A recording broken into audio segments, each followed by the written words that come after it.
Hello అండి, welcome back to our channel she wardrobe. ఈరోజు మన ఛానల్లో ఫేవరెట్ నిమ్మకాయ పిండి అనమాట.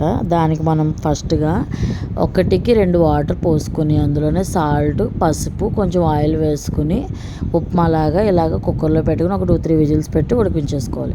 దీనికి తాలింపు దినుసులు ఏం కావాలంటే శనగపప్పు, పల్లీలు, జీడిపప్పు అండ్ కట్ చేసి పెట్టుకున్న చిల్లీసు, తాలింపు దినుసులు అండ్ ఇంగువ, కొంచెం కరివేపాకు.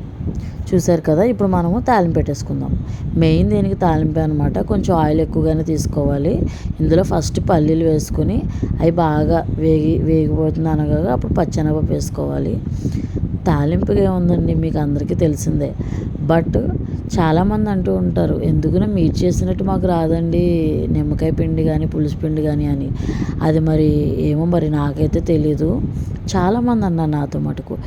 నేను కూడా నేను కాలేజీలో జాబ్ చేస్తున్నప్పుడు కానీ లేదంటే చదువుతున్నప్పుడు కానీ మా అమ్మగారు ఫ్రైడే కానీ ఏదైనా మాకు పిండి అంటే బర్త్డే అయినా మ్యారేజ్ డే అయినా ఏ డే అయినా సరే ఒక స్పెషల్ డే అంటే ఈ పిండి ఉండవలసిందే మాకు. సో అప్పుడు నా బాక్స్ వాళ్ళు తీసుకుని వాళ్ళ బాక్స్ నాకు ఇచ్చేసేవారు అనమాట. ఒక్కొక్కసారి అనేవారు 2 బాక్సులు తీసుకురా నెక్స్ట్ టైం తీసుకొచ్చినప్పుడు అని చెప్పేసి అనేవారు అనమాట.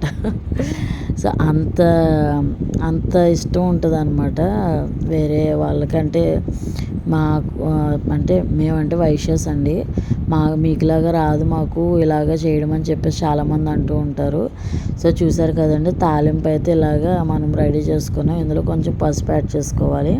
ఈ తాలింపు పక్కన పెట్టుకుని ఇందాక చూపించాను కదండి పిండిని, అది ఒక బేషన్లో తీసుకుని ఆరబెట్టుకున్నాను నేను, చల్లారాలన్నమాట. చూసారు కదండి, ఇదైతే బాగా చల్లారిపోయింది. ఇప్పుడు ఇందులోనే మనము ఇందాక పెట్టుకున్న తాలింపు మొత్తము యాడ్ చేసుకోవాలి. యాడ్ చేసుకున్నాక బాగా కలుపుతూ ఉండాలన్నమాట. బాగా కలిసాక అప్పుడు నిమ్మరసం వేసుకోవాలి. నిమ్మరసం కూడా వేసుకొని ఉండలు లేకుండా బాగా మనము కలుపుకోవాలండి. ఒకవేళ సాల్ట్ తక్కువైతే సాల్ట్ వేసుకోవాలి. మనం తాలింపులో సాల్ట్ వేసాము అండ్ పిండిలోనే సాల్ట్తో ఉడకబెట్టాము కాబట్టి మోస్ట్లీ సరిపోద్ది, చూసుకుని వేసుకోండి. చూసారు కదండి, నేనైతే ఒక 2-3 నిమ్మకాయలు తీసుకున్నాను. ఈ పిండి అయితే నేను ఒక పెద్ద గ్లాస్ ఉంది కదండి, స్టీల్ గ్లాస్, అంత గ్లాసుతో చేశాను అనమాట.